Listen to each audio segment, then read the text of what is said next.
Hello and welcome to episode 62 of the Page One podcast. I'm Tariq. I'm Marco, and thanks for joining us at the Page One podcast, where we like to try and speak to writers of all kinds about their writing process, how they got into the industry, and try and get as many hints and tips from them as possible. As Tariq says, this is episode 62, which more than 62 hours of us speaking on these things. If you're really bored, you could go and listen to that. But there are some great past episodes there with, screenwriters like Alex Garland and Joe Cornish, authors like Sarah Pinborough, David Baldacci, Peter James. There's video game writers. There's everything there. So please do check out the past episodes, and I'm sure you'll find some that you want to listen to. Absolutely. And we've got a really exciting guest this week as well. We do. We're chatting with Helen Whitaker, who is a writer and editor. She was editor of High Life, which is the BA magazine, after being the entertainment director of Glamour UK magazine. And her first novel was The School Run, which came out in August 2019 and was a comedy about the lengths that everyone's mum and dads will go to for a school place, which I'm sure, Marco, you will recognise quite well. Yes, I've not quite got to that stage yet, but yeah, it will arrive, I'm sure. It's a very funny book, and her new book, I Give It a Year, is just out last month as well. And we chat about that book and why she wanted to write that book just now, and also just learn about how her career in journalism has helped her in terms of being a novelist as well. Writing those feature articles has helped her craft her chapters and also help her get into a novel when she's starting the story and things like that. Yeah, it's a really nice, fun chat, I think, and there's a lot to get from her. And as Marco says, the interplay between being a journalist and bringing that into novels, there's a lot of tips there I think a lot of people will get out of it. Yeah, definitely. So we'll get straight into it after a quick advert for our writer's notebook, and then we'll be back at the end of the episode with a bit more chatting to let you know about next week's guest. But for now, on with the podcast. The blank page. To some, it's terrifying, an obstacle to overcome. But we prefer to think of it as an opportunity, a blank canvas to be filled with all of the adventures and characters in our head. So how to overcome that fear? Well, we all know the best advice for a writer is write. Seriously, get words on the page and more will follow. But what about later, when you start trying to pull those threads of what you've written together? What about the character you wrote about way back at the start? Who was she again? What was she carrying? And where did she leave the MacGuffin that she now really needs in the third act? Think about all those top thrillers you like to read, or that amazing drama you just watched. What did they all have in common? Structure and planning. As aspiring writers ourselves, we've tried many different methods to try and organise all the thoughts about the stories we want to tell. We've been there searching for a piece of scrap paper to note something down, or making a quick note on our phone in between meetings. Or sometimes we'll make a note in whatever notebook we're carrying, or a document on our laptop so we don't forget that great idea. Let's be honest, it can all be a bit messy and it's easy to lose track of everything. And that's when we realised it's not just the story that needs structure and planning, but the way we gather all of our thoughts about it as well. And so we made Page One. Page One is more than just another notebook. It's a place to put down all your ideas for your latest project, divided into easy-to-use sections that will help you plan your story, so that when that blank page comes calling, you're ready to answer. And then afterwards, once it's written, we realised you need to plan how to let people read it, so we included a section relating to submissions. Each one is designed for one project, whether you want to write a book, screenplay, a comic, or any other kind of story. We truly believe that when you use it, it will help you get to the main event, writing your story. So we hope this helps. We can't wait to read what you come up with. And remember, every story starts with page one.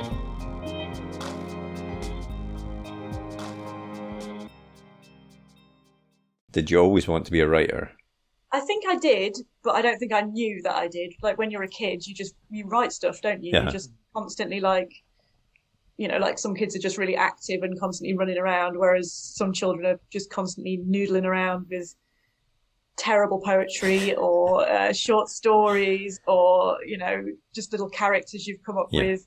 And I think I was one of those kids where I just really enjoyed writing stories. And when I was at school, me and a friend of mine wrote a series, as if it was like Game of Thrones epic. We wrote short stories, but we were obsessed with things like Sweet Valley High books, but also with like Famous Five books. Right. So it was this weird mashup of very buttoned up sort of teens, but also with sort of boyfriends and cool kid. It basically was called the Back Row Gang, and it was based on us and sitting on the back row at school and the adventures we got up to. So things like that we just did for fun and passed them between us and things. Nice. But yes, kind of. So, but I think yes, deep down. And so, at what stage did you think? At what stage did you realize? Wait, I could try and do this for a job. I guess it's writing. I'll separate it into the two different things because I have a day job as well, and I've always had day jobs which actually pay my mortgage and rent and things like that. So it was sort of at university that I realised I could do a job that involved writing in some way, as in journalism and magazines, and I wrote for the student paper and things like that. So when it came to actually as a career, I mean, particularly back in the late 90s, early 2000s, when magazines existed in abundance, there was a career path that you could get into journalism, either by local journalism, working up to national journalism, or you could start writing for magazines and be like an editorial assistant and work your way up the ladder that way. So I think it was then I realised you could do it in some version as a job, which I've always enjoyed doing. As for books, I mean, it's one of those things I always wanted to do, but I didn't really think that I would necessarily get published, and have had lots and lots of rejections that I can tell you about along the way to actually getting books published. But I kind of started trying to get books published, I think when I was in my early 20s was when I got my first rejections from publishers for submissions. It took me, so my first book came out in 2019 that I actually got published in the end. So, yeah. And when you're working as, because you were the editor of Glamour UK magazine, and you're currently the editor of High Life, which is the BA in-flight magazine, and you've contributed to the Telegraph, BBC Three. So you've obviously had a lot of experience of making a lot of contacts in that writing world. And was that helpful? Was that a good stepping stone, or is it just totally two different worlds? They are connected. I must correct though, I wasn't the editor of Glamour UK, because editor of Glamour would probably be promoted. I was the entertainment director at Glamour magazine, and yes, but yeah, I worked on a lot of magazines. So my first experience of getting into magazines was I did lots of internships after university. So I did the working for free route while sleeping on friends' floors in London, because I'm not from London. So obviously it's that kind of very much more so now, but I would say even then, the world where if you haven't got enough money to live in London for a bit, then it's pretty exclusive. So luckily I had a few friends that had more chance of actually being able to rent a flat, so they kindly let me sleep on their floors whilst I did a lot of unpaid work, and started working I got a job at the BBC on a teen mag there, and then moved over to In Style magazine, which is a women's fashion magazine. Then I lived in LA for a little bit and did freelance work for British magazines over there, and then sort of came back between the two places. And then I worked at Glamour for 7 years, and then I've been at High Life since then. But yeah, I would say definitely contacts you make are useful for when you do get published. Then you've got people that you sort of already know that you can send features ideas to, or say, you can write a personal note to someone saying, I'm going to send this book to you, please consider it for your review pages. So I think it definitely makes a difference. So it's more for the kind of post once the book's written, the marketing of it type thing. I don't think anyone's going to get off. I mean, that's actually not true at all, is it? There's obviously some big name journalists who would be offered a book deal before they've even worked out what the content of that book might be.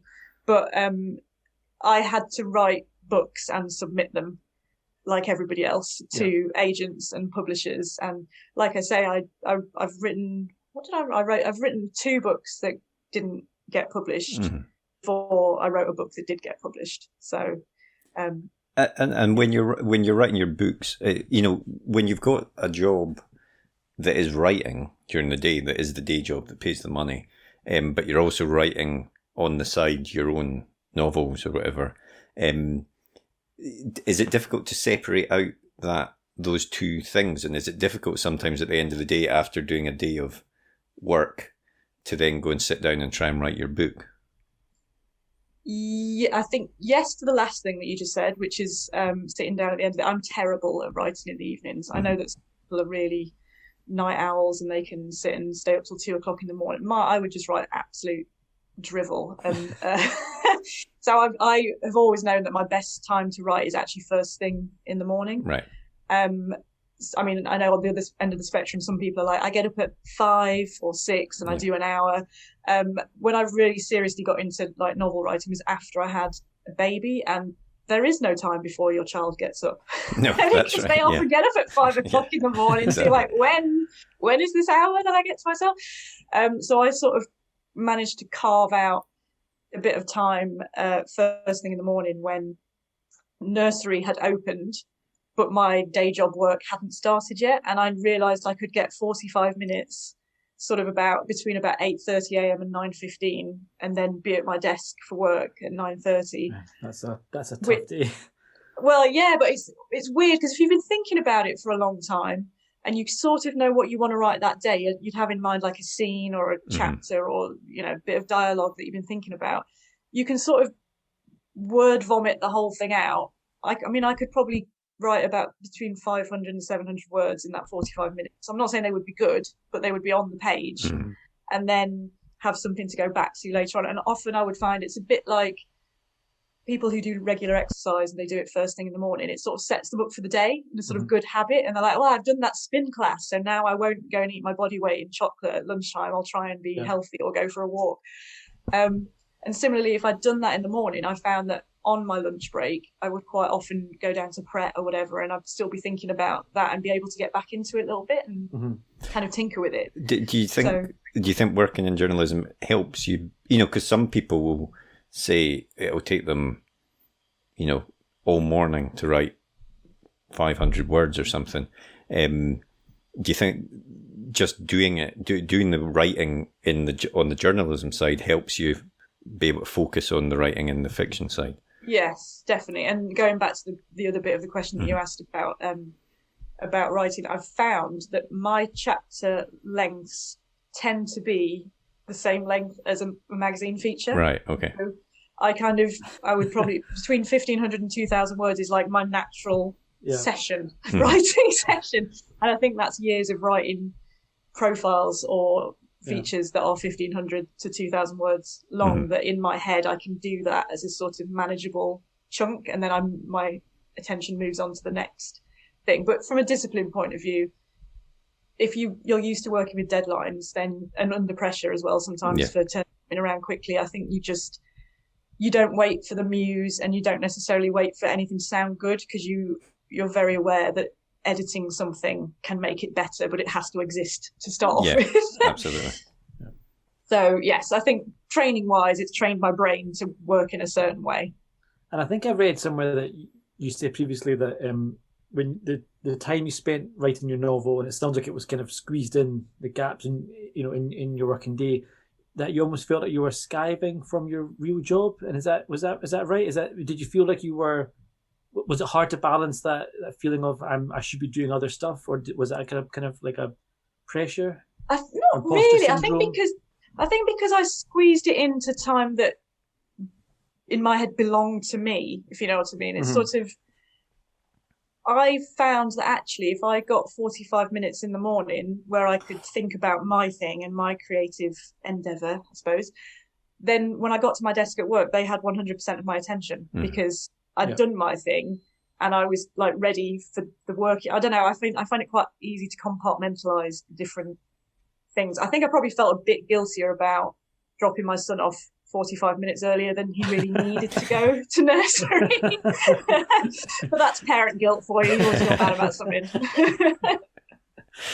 And looking at the journalism and how it helps the fiction writing as well, presumably when you're writing a magazine piece or something, you are given a deadline, like you say, but also you're having to structure that in a way that will fit the length of the article. Say it's 2,000 words or something. Does that help when it comes to the stories you want to write in fiction as well? Are you quite good at thinking of a structure for your stories as well? I suppose you'd have to ask my editor that. I guess I think I'm good at starting something. I think because with features writing and celebrity profiles, which I've written a lot of, you obviously have to grab everyone's attention in the first paragraph. So I think I'm quite good at finding a way into a scene and like starting a chapter. I think overall, you guys probably know this with your own writing. It's sometimes you come up with a great start and it's the middle that is the big problem, like that big 20,000 word stretch where you're like, okay, now that where this is going, but something interesting's got to happen in the middle bit too. Before I get to that great ending I've got in my I've got the great beginning and the great ending. Guys, the ending's great. But no one cares what anyone's doing in the middle of this book, so we need to find something for people to care about. I'm not sure. I think that's I think I'm good at writing in 2,000 word chunks maybe, but I think I had the same problems as everyone else. I found that the Save the Cat book with the beat sheet, I found that useful to keep things going when you're, struggling in the middle section to find conflict and all that sort of thing. And when you're trying to plan something, you're saying that you would be thinking about a scene, so you would sit down and you'd kind of have that semi-form ready to come out onto the page. Would you plan that?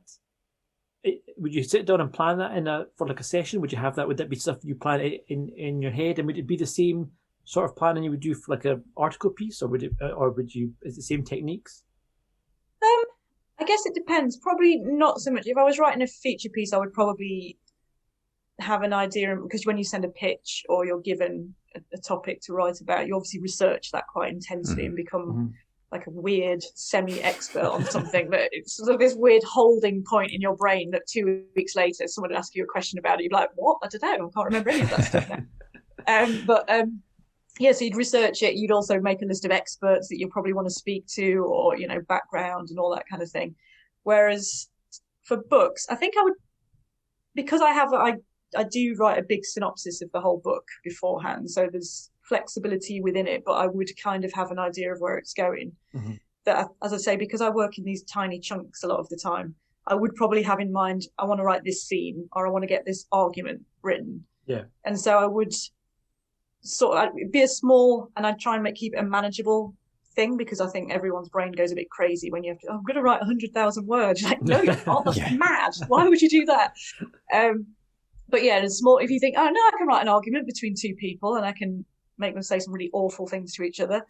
And then when I sit down to write it, if it doesn't sound right, I don't sweat it at that second. I'm a big believer in the first draft is just to get it out. The second draft is where you start to try and make it sound good.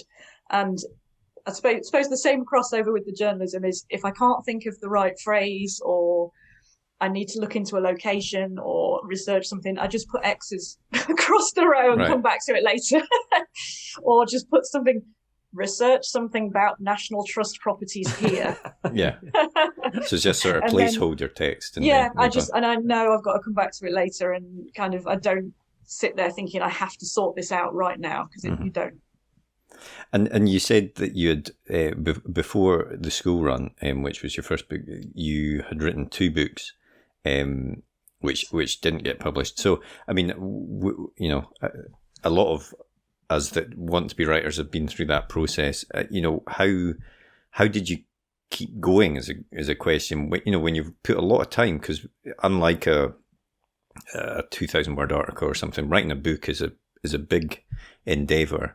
And then to have finished it and be happy with it and send it out, and then get rejection, maybe lots of rejections. What makes you? I'm more talking personally. Don't worry. No, I think you speak for all of them. What makes you keep going? At that point. I think you just do it because you enjoy it. You just kind of, So the first book I wrote I've written the beginning of lots of books, but the first book I wrote all the way through.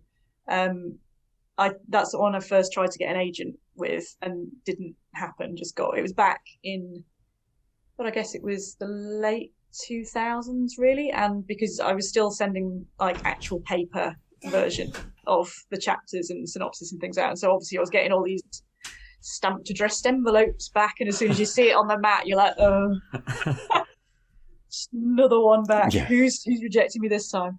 And so it was kind of obviously, I mean, look back on it now and I was like, yeah, it wasn't good enough to be published actually. But, but it was sort of, I wrote an entire book. That's something that a lot of people don't manage to do. So yeah, absolutely. In retrospect, you kind of sat down and did it. And I suppose I left it. I didn't sit there thinking, right, I didn't pick myself up straight away, but I just had another idea for a different book. So I just thought, well, I'll write this one. I'll see what happens with this one. And it was a totally different idea, and it was, different experience writing it. And it was actually, when was it? So I was working at Glamour then, and it was not long before my son was born. He was born in January 2016. And I remember being quite heavily pregnant and sort of thinking, I've got to finish this book before he's born, because this is like my last chance to spend time. And at that point, actually, I was on maternity leave, and then he wasn't born for another month. So I did spend the last month. And I thought I was really working hard on this book. And you don't realise you have all the time in the world, and then you have a baby and you're like, okay, half an hour is actually loads of time. Whereas before I had like 8 hours a day of maternity leave, where I was like, oh, I'm so tired from writing these 500 words.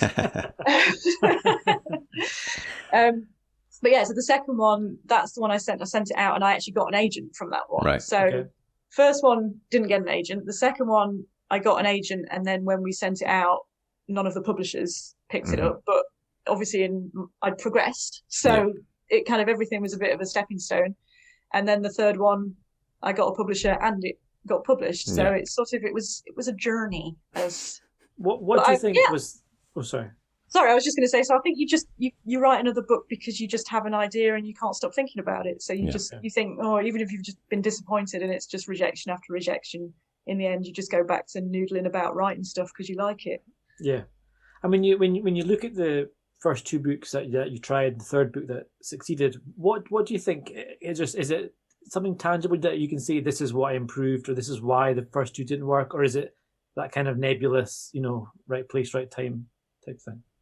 I guess it's hard to say, because I suppose you don't really know what's going on behind the scenes with publishers and publishing trends, so and they're all looking for this, that, and the other at a certain point, or they predict this is going to be big because of this. I think the encouragement I got from the second book that got me the agent but didn't get published, and it was the feedback from the person who is now my editor, Sam Eads at Trapeze. She really liked the way I wrote, but she didn't think the book was the right book. Right. So from my point of view, it was obviously, again, rejection, but it was sort of the best sort of rejection, which is that we like how you write, but we can't sell this book to the general public. So it's time to come up with something a bit more commercial, I suppose. And that led to The School Run, which is a comedy about the lengths parents will go to get their kid in the right school. Was that idea inspired by people or situations that you've encountered yourselves, or how did that idea come about? Well, it was a bit of both really. It's sort of, so the book, I actually came up with the idea. I had a meeting with Sam and we talked about other ideas that I had for books, and actually it was we then hit upon something that she was interested in. So it was just sort of a zeitgeist thing, really. I was a little bit before the actual application process myself, but once you're in the parent world, you kind of get sucked into the mad stuff that happens. And one of the mad things that happens is this school place sort of lottery.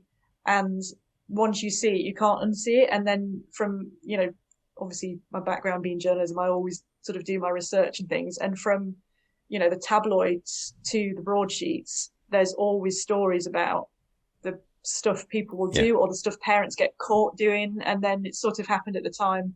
It's obviously in a different country, but the Felicity Huffman college application totally. scandal. So it's that sort of thing where it's sort of, all the different hierarchies in society are not above either sucking up to the local it's quite fascinating, priest, isn't it? or paying someone a backhander to get their kids in. And I think tensions are always heightened. Anything to do with parenting and children is always very divisive, because it just is.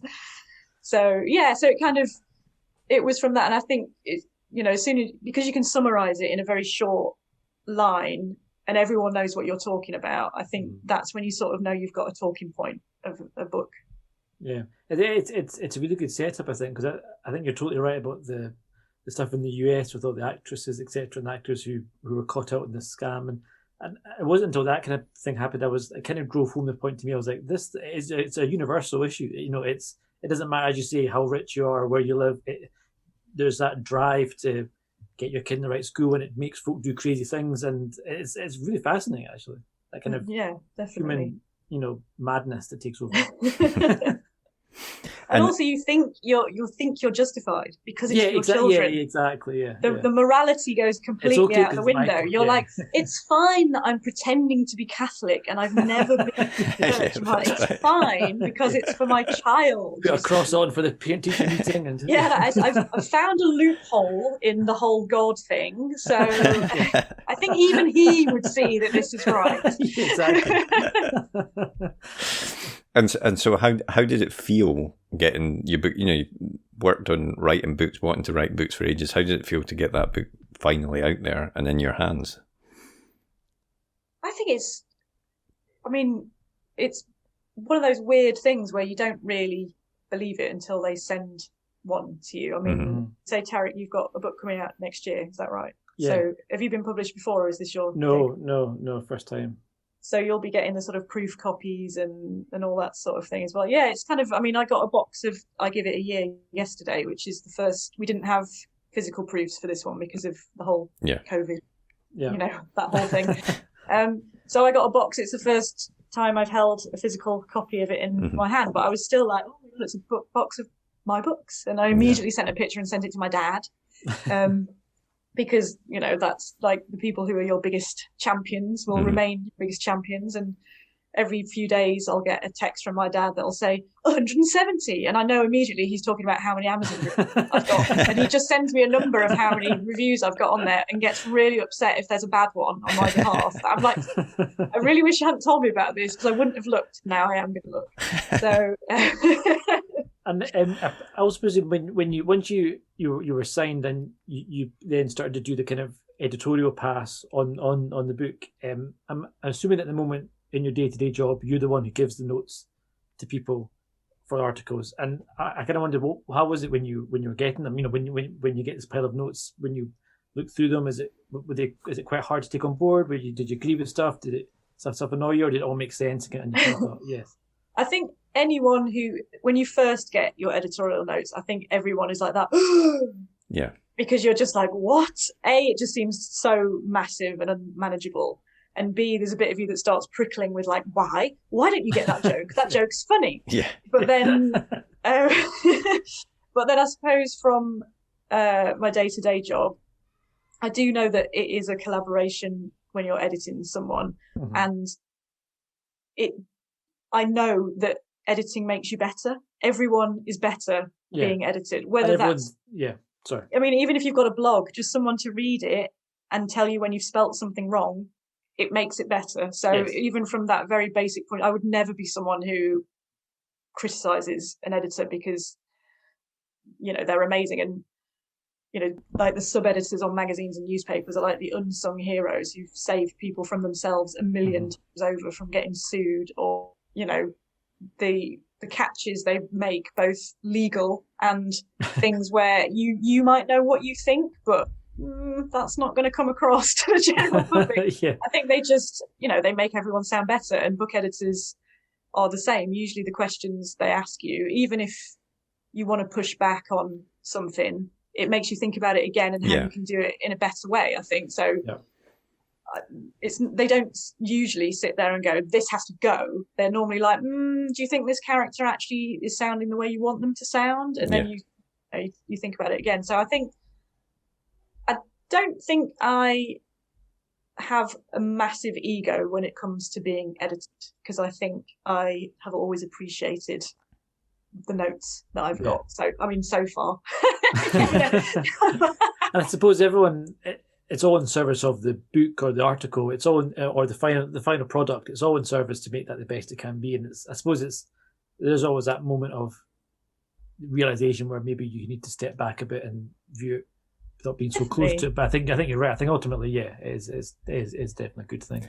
And I think they're on your side. So exactly, everyone's just trying to make it good. They're not trying to like just make you feel bad for the sake of it. And I think, everyone could do with a good editor.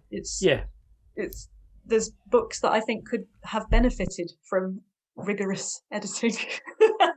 I mean, I'll have to say I'm a big Stephen King fan, but I definitely find that some of his later books, they're massive, and I do kind of think you probably could slim this down by 200-300 pages. It just have to be another 900-page masterpiece. Exactly, and I think some people, they get too big to edit, and it's the same with films, isn't it? When you're watching a three and a half hour film, where you're like, do you know what? Give me a good 90-minute slick movie. It was a really good. I think it was Mark Kermode was talking about it a few years ago, and he was saying in the 80s and 90s, the studio mandate was very much like 90-minute movies, 2 hours max, because you can put more in the cinema, we can play more per day, make more cash.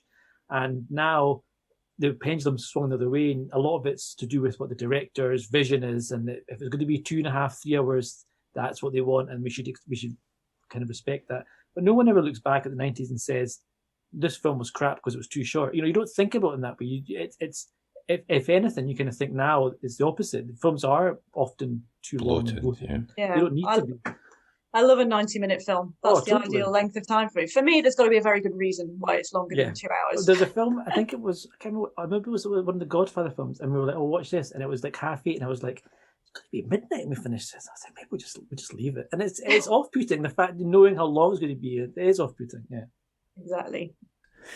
In terms of your actual writing process, obviously we've heard that you sort of write when you can in terms of fiction, but you also said that you write a synopsis for your book. So I mean, is that quite a detailed synopsis that you've got before you actually start writing the actual novel?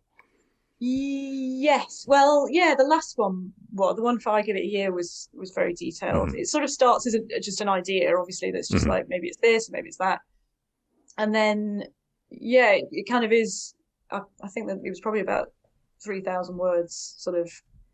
Like, I am always a bit amazed when you submit something to an agent and they want a synopsis, and it's usually like 500 words. That's right. What? Because, I mean, it's barely enough time to get going, is it? Which I'm sure they don't want to plough through, like, the War and Peace of synopses. But, I think because I use it as a sort of guide for where it's going, and not so much a chapter plan, but it sort of gives a real overview of what's going to happen and when. That, I'm not one of those people that the pantsers, as they're called, where they just off they go. Like, I like to have more of a plan than that, but hopefully a bit of room within that to change things.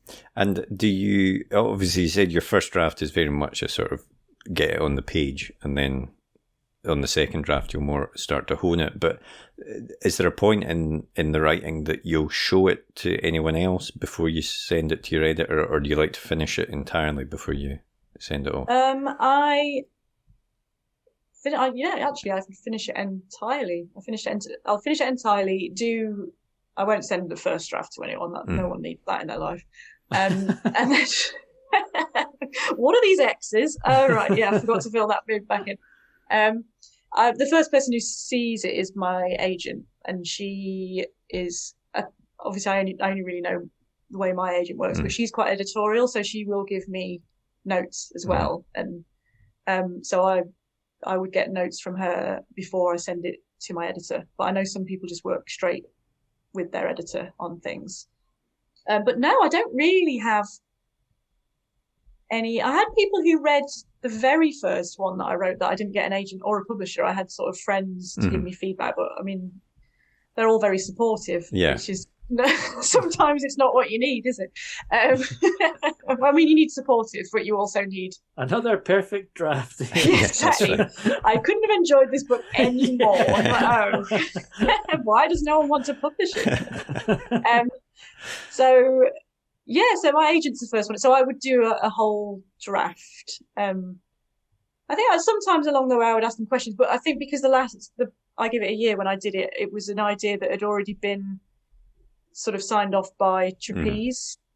So they sort of bought it on the basis of the synopsis and the chapters. So I was working for a plan because they have an option on the book after the book that got published. So I did change the synopsis based on comments from the editor before that. So well, let's chat about. So your second book is I Give It a Year, and that's out in January 2021, 7th of January, I think. 7th of January. The ebook is out on the 20th of December. Oh, so. Very exciting! Pre-Christmas. And so tell us more about that book and about more about the kind of option and how you kind of pitched that before it was written then as well. So it's called I Give It a Year. It's about a marriage, essentially. So it starts on New Year's Eve, and the main character, Iris, finds out that her husband of 10 years has been cheating on her via a text message that she discovers.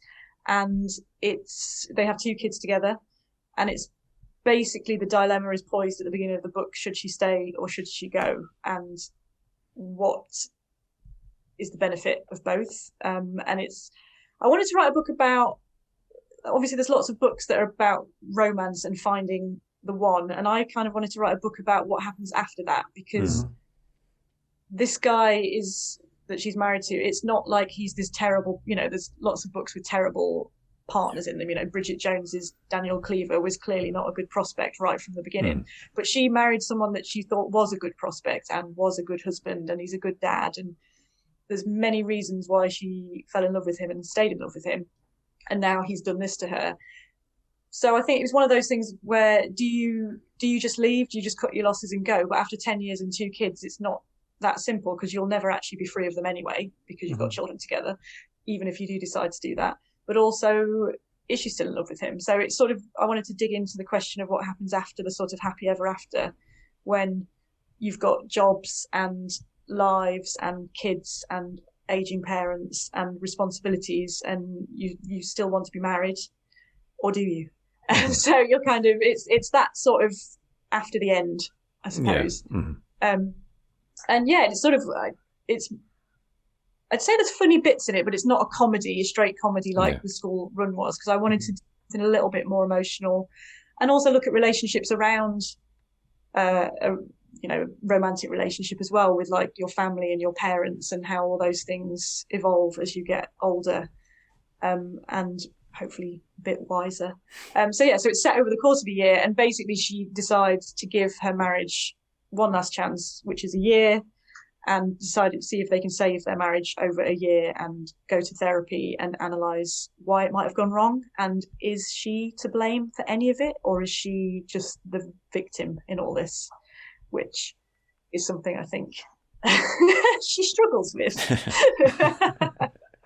And how did you find writing that second book then? Was it following up from the success of The School Run, did you feel freed, or did you feel more pressure?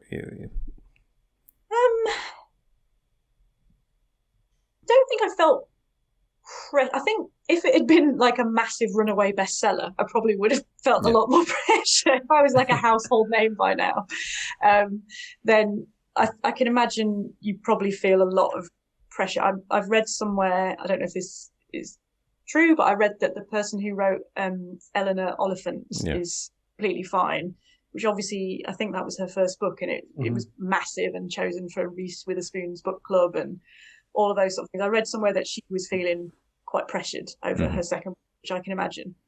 But I don't think there were massive like expectations on my shoulders of what I should write or how it should be.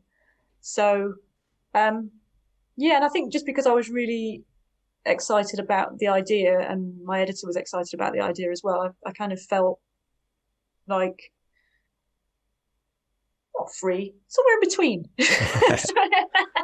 Somewhere in the middle of that scale. But was it different in the sense of, you know, it was optioned, as you say, so you knew that this was coming out, and I don't think, although you had the agent and editor relationship for the school run, presumably that wasn't bought on the basis of the pitch. It was bought on the basis of the book being finished and them liking the book. Is that right? For the school run. For the school run. That was actually bought on the pitch in the beginning. Oh, right. Okay. It was following the conversation. So that after I had the book I wrote the whole thing of rejected, and then we had some meetings based on ideas and things like that, and they actually did buy it on the basis of not the entire book. So in a way, it was is, you know, because I suppose what I'm trying to look into is normally you'll have your first book, which is written done over the period of however long you need to do it, because it's your first book and you're not under a deadline.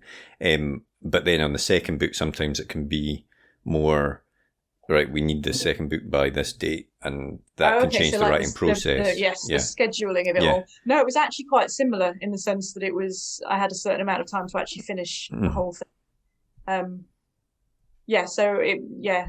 I'm kind of all right with deadlines though, actually. So I kind of, I didn't feel the pressure. More the pressure of trying to make it good. Well, it's been named as one of Grazia's best books of 2021, which is, that must have been quite exciting to get. Yes, it's always nice when you get, like, you know, you see it somewhere, and it's kind of, that is really lovely. And does that help, or are you able to know at this stage? But presumably that's going to help a lot in terms of just its visibility, and possibly getting it into certain shops. I don't know, but well, that's the hope. I mean, again, it's behind the veil of the publishing world. You know, who knows? I mean, you learn a little bit more about it because you kind of, you know what they're trying to pitch it for, but you don't know how it's decided who gets those spots and who doesn't. So, you know, the elusive supermarket slot is what most commercial writers are hoping for. And then I didn't get into supermarkets with the school run, but other people did. And you're kind of like, I don't know on what basis it's decided. I mean, obviously there's certain authors that you know will get spots, but who knows? Hopefully visibility helps with sales. It's a bit weird, the supermarkets, but I totally get it. But I have to say, I've never bought a book in a supermarket. I don't think I've always bought them. I haven't either, online or in a bookshop. But I can understand why.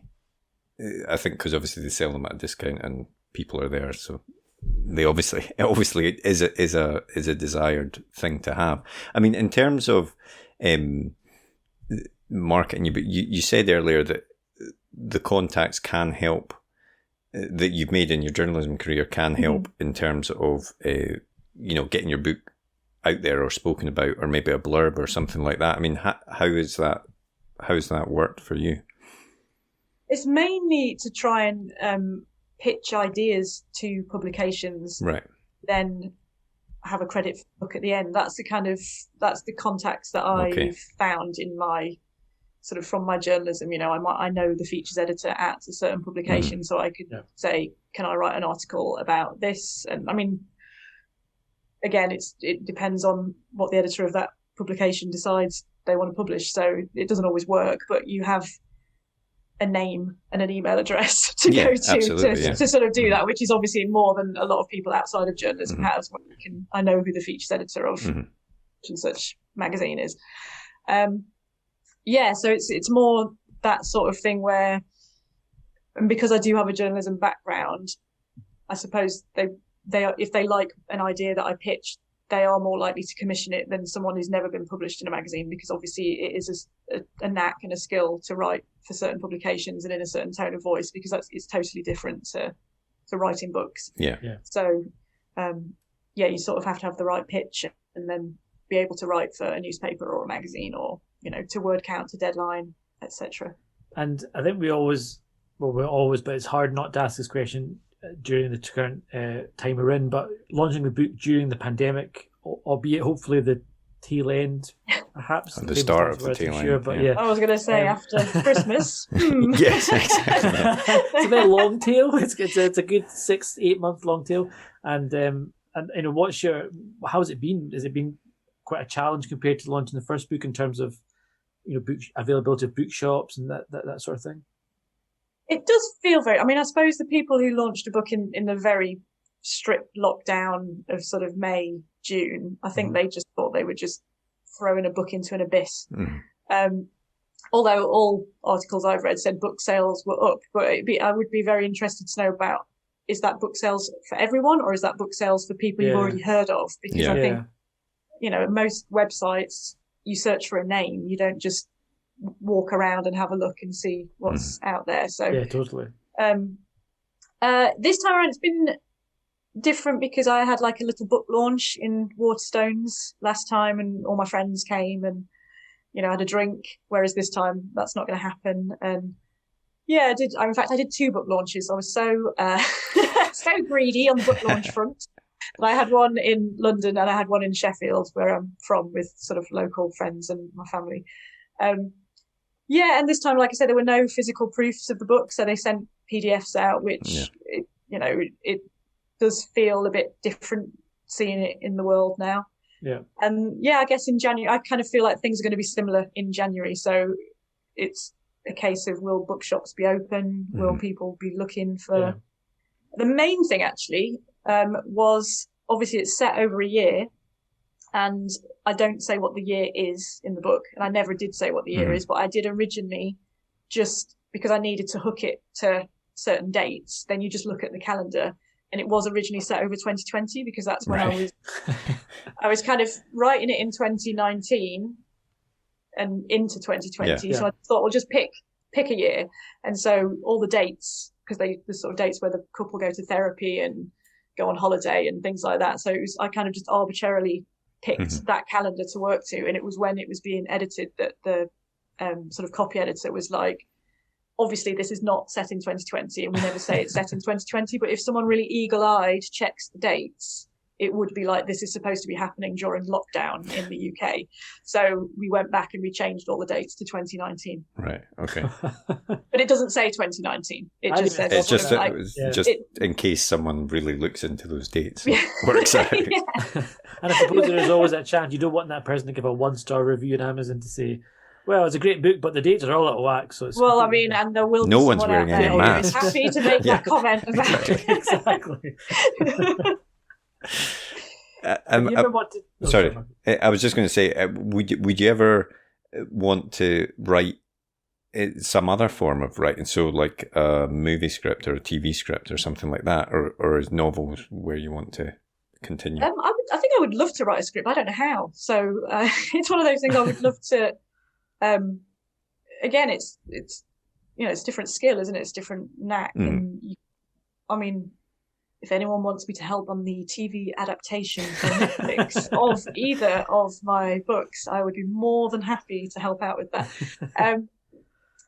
Yes, I've always been, because I love TV and film, and as I say, I was the entertainment director at Glamour, so that's sort of my background in, you know, my interests and things. But I don't know where to start with a script. So, and I do love writing books, because I just think you have so much space to be able to really get into it. So I'm more than happy to remain a novelist, hopefully a best-selling novelist.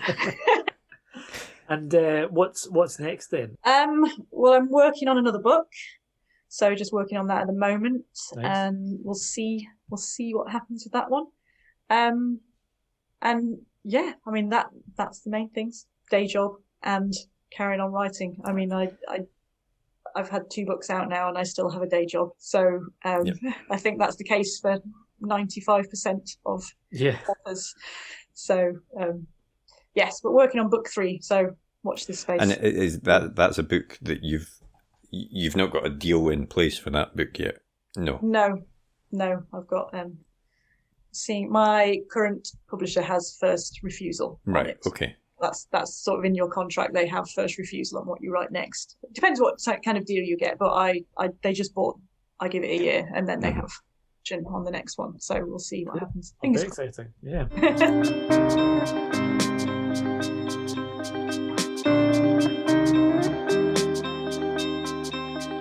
What was the last film that you watched? The last film that I watched, me and my husband have got really into watching films from the 80s and 90s that we used to watch all the time when we were not together as teenagers, but as teenagers. And so we recently watched both the Bill and Ted films. Yeah, nice. Because you watched the third one? No, because we wanted to watch the first two in anticipation of seeing the third one, and then lockdown happened and we couldn't go in theaters. And then they were releasing it on demand in America, but they didn't do that here. No, so it's still not out here still yet, is it? I think it did come out in September or October. It came out. It was in the cinema, yeah. Oh, right, okay. Oh, but we didn't manage to catch it. So we watched that, and I still love Bill and Ted's Excellent Adventure as much as I did back in. Can confirm that. I watched it with my girls actually recently, and they enjoyed it. They didn't like. I always remember liking Bogus Journey more, but they didn't like that one. They thought that one was too stupid in a way, which is saying something.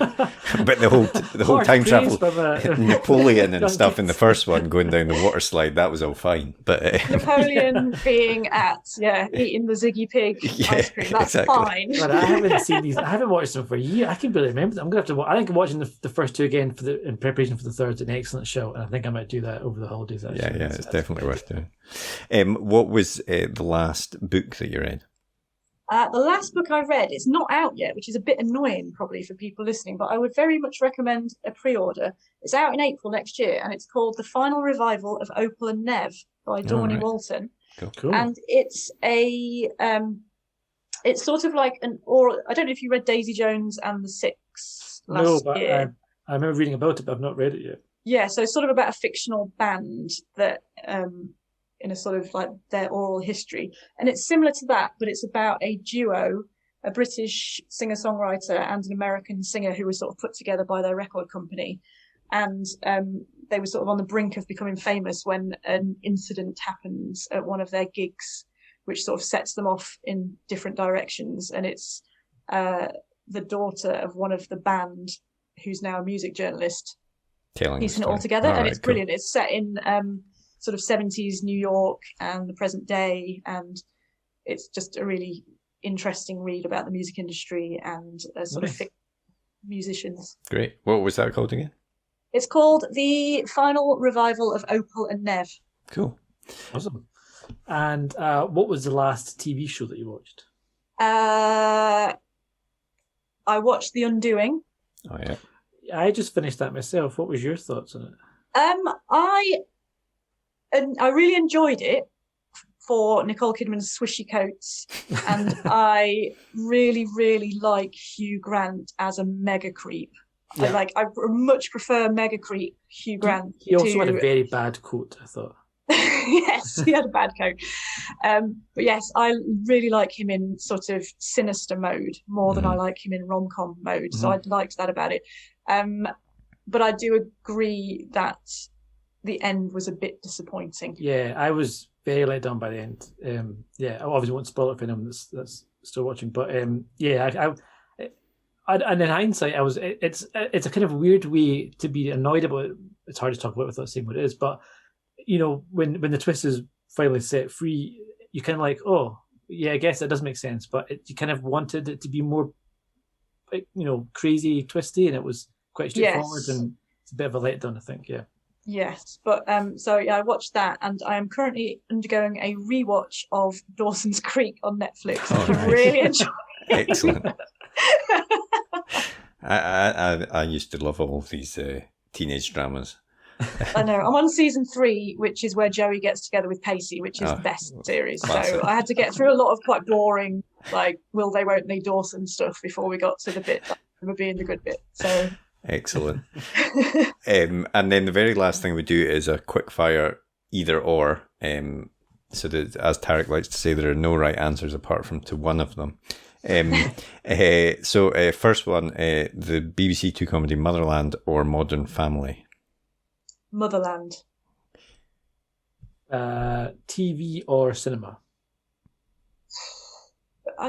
Both, for different reasons. I think that's not how the game works. I mean, right now, I would give anything to be able to go and see a matinee by myself in the cinema, a giant Coke and a giant bowl of popcorn. Yeah.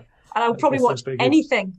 I would literally watch any film to be able to do that right now. But probably TV most of the time. Okay. A fancy restaurant or takeaway? Fancy restaurant. And last one, real book or ebook?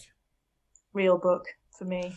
I'm afraid that was the Tariq only one is that so counted. That was disappointed. incorrect answer. Danger's ebook. I thought ebook would be a no-brainer for you with the early publication of your books coming out on ebook. I thought that was, that was a shoe. That was what to celebrate when I heard you say that. I do like. I've got used to reading ebooks, but I just love being able to go like flick back, and I don't know. I think because I look at a screen all day for my job, so I like to look at a physical book when I'm not doing my job. Fair enough.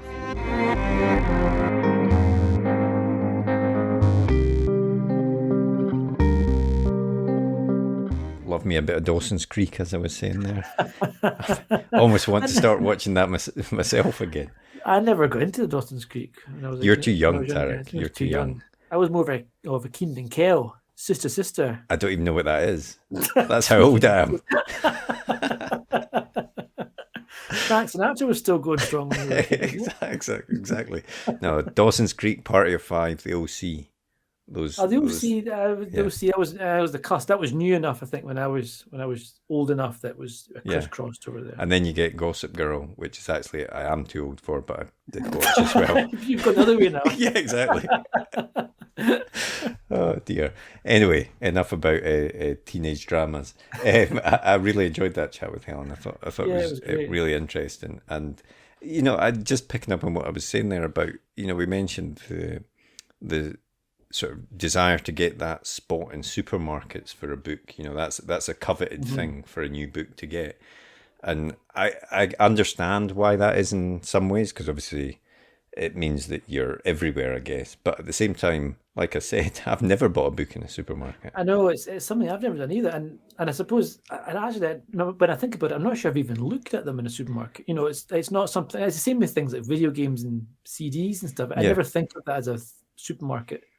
But I think we must be the exception to the rule, because there must be a reason that people. And I suppose you're also even if you're just on a shelf and a lot of folk are walking past, looking at the front of the book. That's a big thing, I suppose. Just getting in your head. I think that's right. Yeah, I suppose that's right. And it is generally your big name authors that will be in the supermarket, so that there is a reason for it. I guess.